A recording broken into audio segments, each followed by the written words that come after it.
El día 2 lo apunté en mi diario de Ucrania como un día muy revelador sobre la manera como se está librando esta guerra.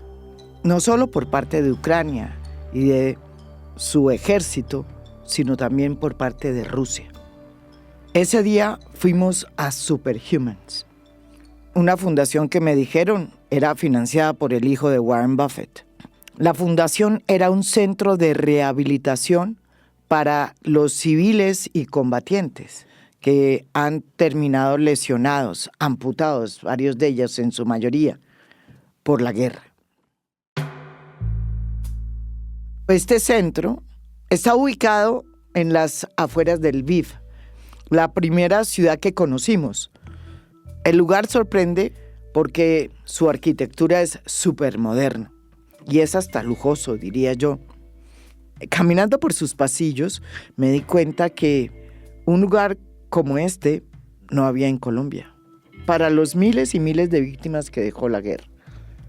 Pero lo que más me sorprendió es que la primera persona con que nos topamos para hablar era nada más ni nada menos que un soldado colombiano, Gabriel Ramírez, del Tolima, de unos 27 años.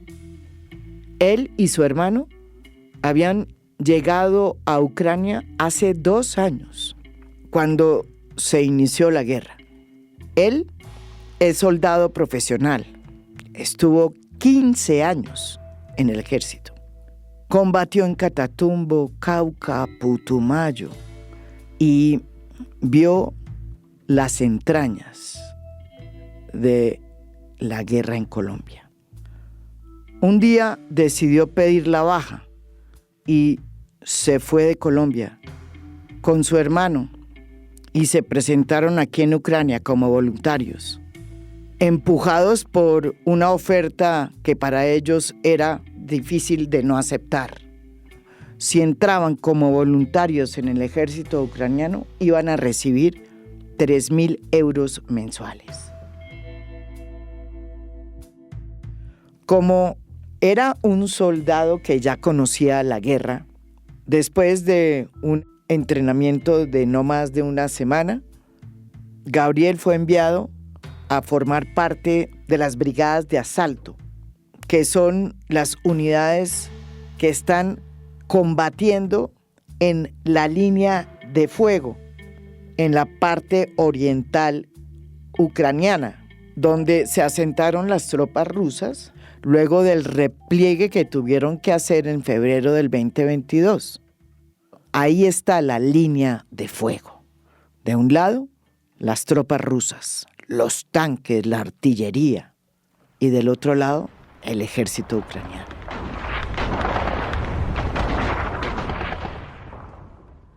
A Gabriel, la suerte le cambió en noviembre del 2023, cuando un ataque de artillería ruso le quitó media pierna. Desde hace unos meses está en rehabilitación, aquí en Superhumans.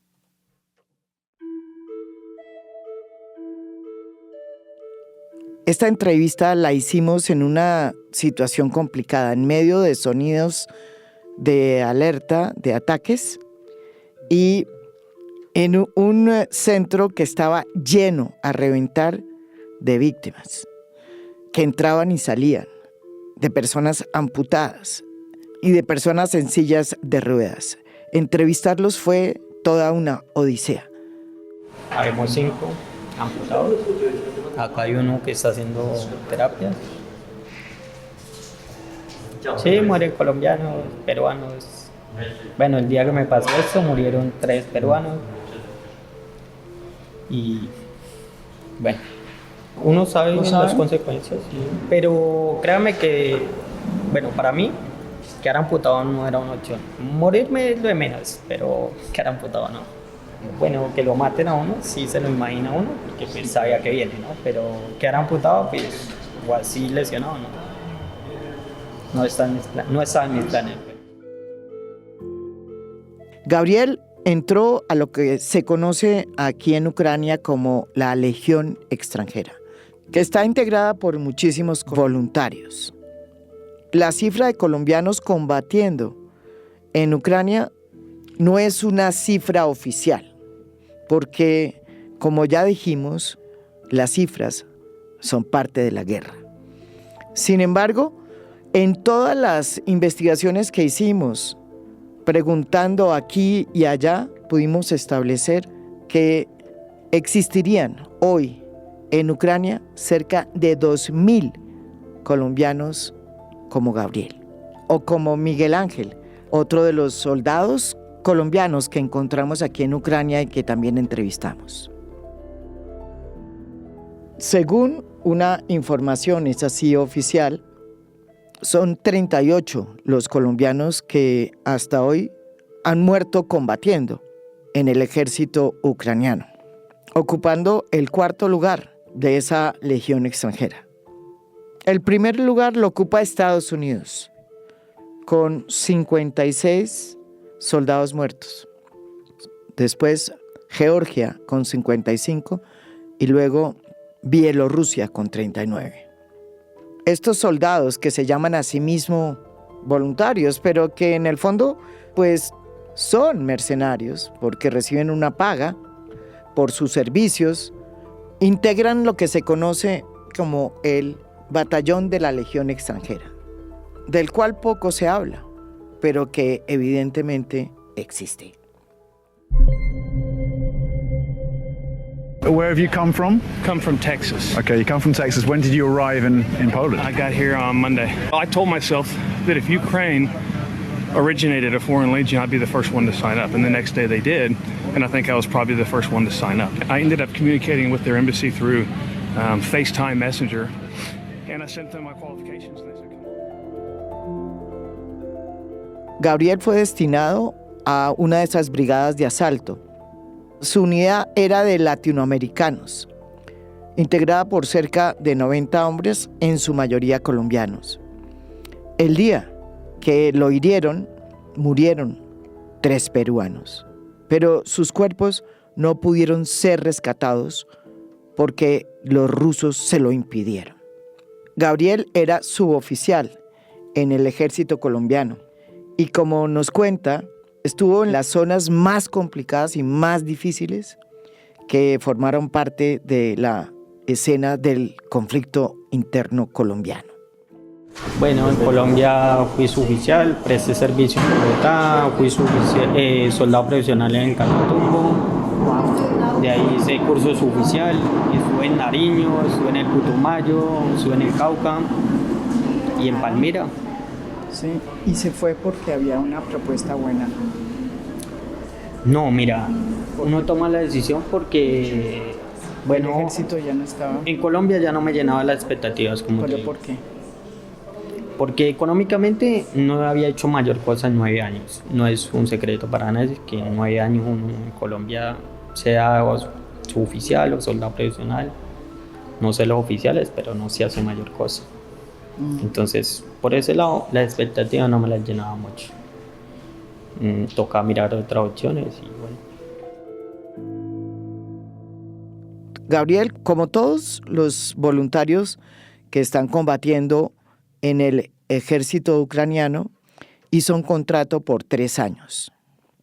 Sin embargo, en el segundo año fue herido en combate, y hoy está recuperándose en este centro de rehabilitación y es consciente de que sin una pierna ya no va a poder volver al frente ni a combatir. Espera pacientemente que le den una pensión que se merece, según nos lo dice, de manera tajante. Él se presenta como un voluntario, pero yo me atreví a sacar la palabra que no le gusta: mercenario. ¿Como si fuera qué? Mercenarios. Bueno, Colombia lo toma como mercenarios porque el presidente actual no apoya a Ucrania. Bueno, creería yo, no Sí. sé. No, pero antes de eso, pues mercenarios que se van a muchos Pero es que otros mercenario lados. es como... Despectivo. yo digo mercenario, es ejemplo, un país lo contrata como ilegal y para que haga algo ilegal. Acá usted viene y lo contrata al ejército como tal, entonces no creo que mercenario, el mundo lo tomará que somos mercenarios, pero bueno, el ejército de acá lo toma uno diferente como militar de acá. Gabriel no quiere volver a Colombia. Sigue peleando por su pensión y espera obtenerla para quedarse en Ucrania. Ese no es el caso de Miguel Ángel, otro voluntario con el que tuvimos oportunidad de hablar en Superhumans.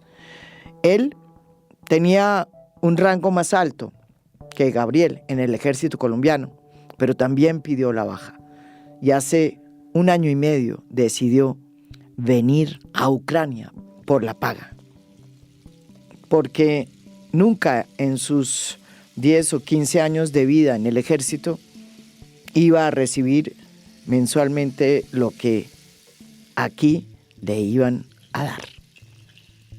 A diferencia de Gabriel, que estuvo en un batallón donde había muchos latinoamericanos, el de Miguel Ángel era solo de colombianos. Estaba integrado por 30 hombres y el oficial que estaba al mando también era colombiano. Éramos colombianos. ¿Todos? Sí, en la unidad donde yo estaba éramos ¿Cuántos? soldados.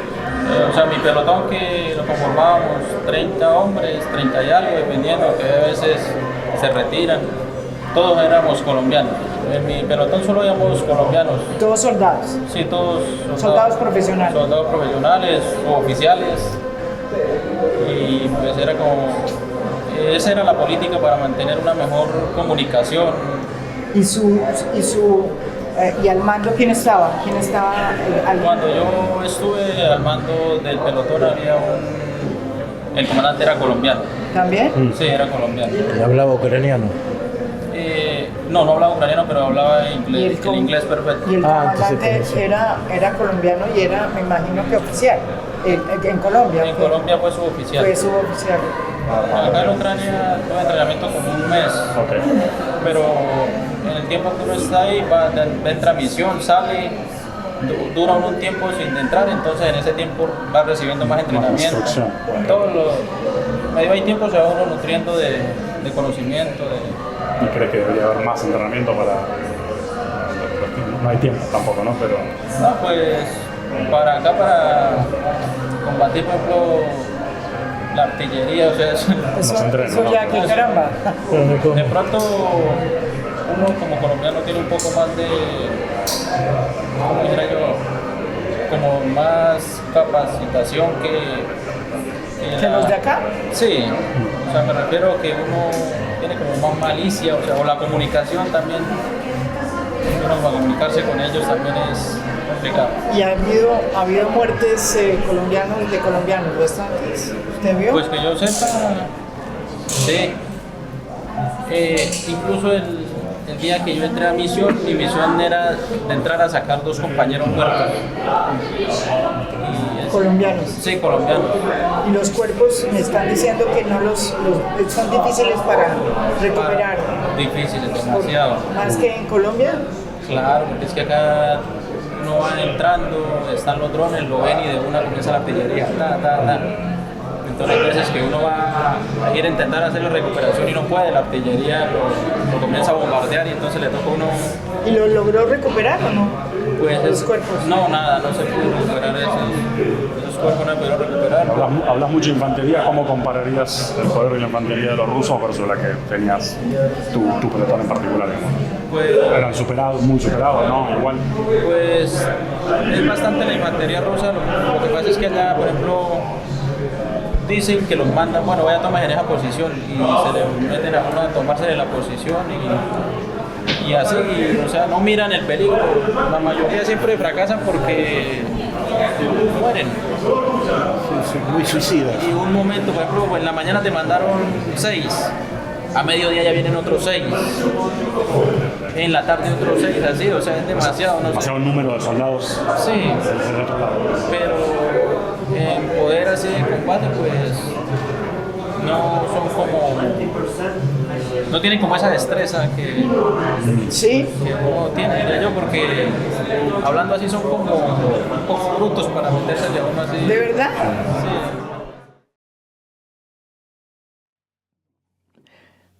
Miguel Ángel es de Bucaramanga y está saliendo de una durísima recuperación porque pisó una mina antipersona que le quitó una pierna.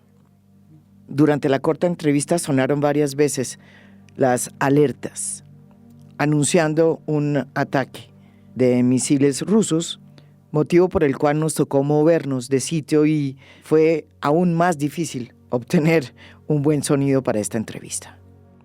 Acá llevo 8 días. 8 días. Sí, es reciente. ¿Y usted llegó el soldado Sí, soldado. y pidió la baja? Sí, en Colombia pedí la baja y ¿Soldado o Soldado suboficial? profesional. Soldado profesional. profesional. ¿Y pidió la baja hace cuánto? Como año y medio. Y se vino para acá. Año y medio. ¿Dónde fue esto? Esto fue, la pérdida de mi pierna fue en Andritnica, Ah, región de Donetsk. ¿cuánto hace? Eso fue el 18 de noviembre del 2023. Ah, hace tiempo. O sea, usted vino hace un año. Sí, voy para un año. Ahorita en julio cumplo un año de estar acá en Ucrania. Y lo mismo, o sea, un contrato Sí, con contrato. por 3 años. Por 3 años, sí, exacto. Desde Colombia. ¿Qué hacen el contrato? No. De Colombia se viene uno, Todavía no se contrató nada. se viene uno voluntario, llega acá y dependiendo de la unidad por donde vaya, firma contrato. ¿Y eso se lo infringió acá en qué en combate? ¿Cómo fue? Estando en misión, iba saliendo ya. Eso era el 18 de noviembre a la madrugada, estaba súper oscuro. Me salí un poco del camino y había un campo minado y hice una mina. Una mina, sí. No las pisó allá, se vino a pisar acá. Sí, exacto. Sí. Allá hay muchas, sí. Pero comparación, no, nada comparación, ¿Nada comparación acá? Nada comparación Acá está lleno de minas. Bastante. Ucrania es hoy el país más minado del mundo y está siendo minado por los rusos que están minando territorio ucraniano y por los ucranianos que están minando su propio territorio para evitar que avancen los rusos. Rusia no es parte del Tratado de Ottawa, por medio del cual los países firmantes se comprometieron a no utilizar las minas como una estrategia de defensa militar. Ucrania sí es firmante de ese Tratado de Ottawa. Sin embargo, lo está desconociendo, porque también está recurriendo al minado como vía para defenderse militarmente. La mayoría de víctimas en este conflicto son por minas antipersona. Y no solamente caen soldados, como el caso de Miguel Ángel. También muchos civiles, sobre todo niños, han sido víctimas del minado tan impresionante, de las minas que se están sembrando día a día aquí en Ucrania. A diferencia de Gabriel, Miguel Ángel se quiere devolver. Mi proyecto es terminar acá rehabilitación, terminar acá y dependiendo si puedo seguir trabajando me quedaré otro tiempo y si no pues regresaré a Colombia con mi familia. Bucaramanga. Bucaramanga, sí. ¿Qué familia tienes? Tengo mi mamá, mis hermanas, mi esposa y mi hijo. Pues ahí. ¿Tiene allá? Sí, claro. Me sorprendió sobre todo cuando le dije que me contara cuáles eran las diferencias más grandes que encontraba con el conflicto colombiano. Y miren lo que me contestó. No, pues la diferencia es que allá la guerra es interna, ¿no? Mientras que acá hay como una línea que de aquí para pues de aquí para acá están los que son de acá, los buenos, y ahí para allá los malos. Entonces es totalmente diferente. Y la artillería. ¿Y los rusos? ¿Combatí con los rusos? Sí, claro. ¿sí? Es muy feroz la guerra. Fuertes combates, drones, artillería, eso es una locura. O sea, usted nunca lo había visto. No, nada, absolutamente. Mucho más duro. No parece nada. Es una guerra totalmente diferente a la de Colombia. Es mucho más equipo. ¿Es incesante o porque la artillería es más fuerte? No, aquí la artillería es súper fuerte, demasiada. Y drones, los drones encima que te ven, te lanzan granadas también. Ha habido muchos rumores sobre la presencia de colombianos también en las tropas rusas. Esos colombianos, según esos rumores, podrían ser muchos de ellos exmiembros de las extintas FARC. Sin embargo, después de toda la investigación que hicimos, no logramos encontrar evidencias de que eso realmente sea cierto. Lo que sí es real es que en el ejército ruso hay una gran tradición de mercenarios también. No solo por lo que hizo el grupo Wagner en su momento, liderado por Prigozhin, un empresario que creó un ejército privado, integrado en su mayoría por condenados de las cárceles en Rusia, y que inicialmente pues libró la guerra al lado de Putin. Comenzó librando esta guerra del lado de Putin y que terminó siendo su gran contradictor en un pulso que él mismo perdió, finalmente. Porque después de un armisticio, el avión en el que iba, meses después, sufrió un misterioso accidente al norte de Moscú.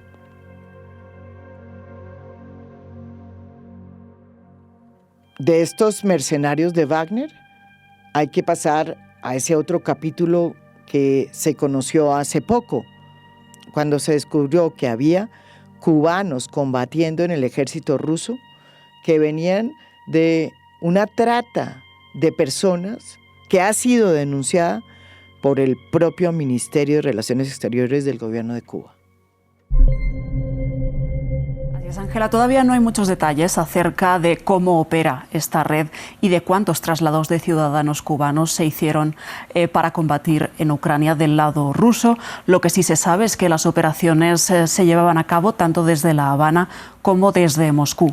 Ayer el Ministerio de Exteriores de Cuba publicó un comunicado en el que decía que estaban tratando tanto de neutralizar como de desmantelar esa red. El comunicado se puede leer íntegro en el diario Granma, que es el periódico asociado al Partido Comunista Cubano, y uno de los extractos de ese comunicado dice textualmente: Cuba no forma parte del conflicto bélico en Ucrania y actúa y actuará de manera enérgica contra quien desde el territorio nacional participe en de cualquier forma de trata de personas con fines de reclutamiento o mercenarismo.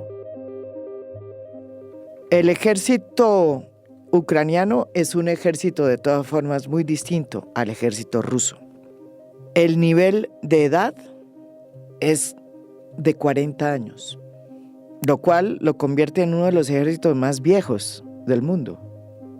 Hay incluso combatientes de 60 o de 70 años. El ejército ruso es un ejército mucho más joven y mucho más grande, desde luego.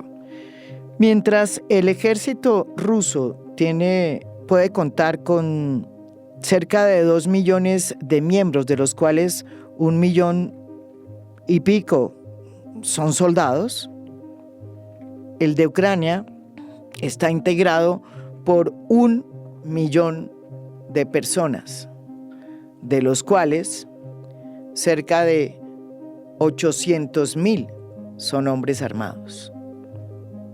A pesar de que el ejército ucraniano es menor, logró retirar a las tropas rusas porque supo utilizar muy bien los drones y el arma que más se ha utilizado en el ejército de Ucrania, el Javelin. En las Fuerzas Armadas de Rusia no solamente tienen más integrantes, más armas, sino que tienen más poderío terrestre, una artillería demoledora y sobre todo un mayor poderío aéreo que las ucranianas. El número de muertos que ha dejado esta guerra, que ya va para su tercer año, es también un dato difícil de determinar, porque forma parte de la propaganda de la guerra. Según Zelensky, en estos 3 años habrían muerto solo 31.000 soldados ucranianos y cerca de 180.000 soldados rusos. Para Putin, las cifras son otras. Según Rusia, el número de soldados rusos muertos en Ucrania no pasa más de 50.000. Y de soldados ucranianos, según Rusia, supera los 300.000. Lo cierto es que esta es una guerra feroz, en la que no solamente están muriendo soldados. En el caso de Ucrania, se cree que más de 40.000 víctimas civiles han perdido la vida. Porque los misiles como los que yo vi no van solamente a golpear las instalaciones del Estado o las instalaciones de defensa, caen en supermercados, en casas, en edificios y en lugares públicos.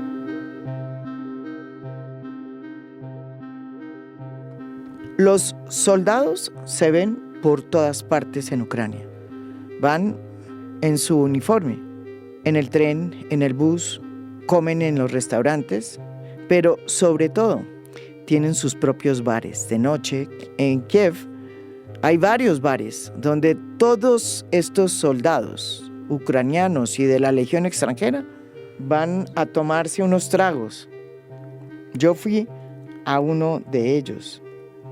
Cuando uno abre la puerta, lo primero que siente es como si estuviera entrando a un refugio antiaéreo, porque le toca a uno bajar unas escaleras empinadas hasta llegar a un profundo sótano, donde lo sorprende el bullicio, la estética de la guerra. El día que yo entré, había un esqueleto de un soldado ruso a la entrada del bar. Y abajo, cuando uno ya llegaba a sentarse en las mesas, había toda suerte de fotografías del campo de batalla, pedazos de granadas, redes, mallas que se utilizan para cubrir los carros militares. Allí, en ese bar, no solamente había soldados ucranianos, con sus esposas o sus lo que fueran. Allí no solamente había soldados ucranianos. En medio de este escenario me sorprendió oír y escuchar el acento colombiano. Se respira el odio profundo al enemigo. Uno sale de estos bares pensando que esta guerra va para largo, porque el odio contra el enemigo es lo que los mantiene hoy en pie.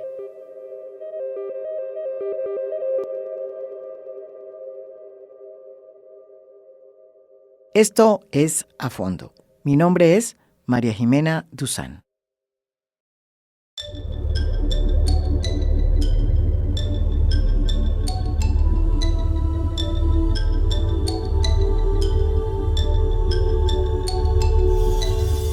A Fondo es un podcast producido por Mafialand.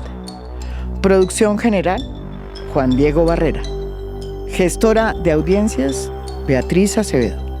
Postproducción de audio, Daniel Chávez Mora. Música original del maestro Óscar Acevedo. Nos pueden escuchar también en mi canal de YouTube. Gracias por escuchar. Soy María Jimena Duzán.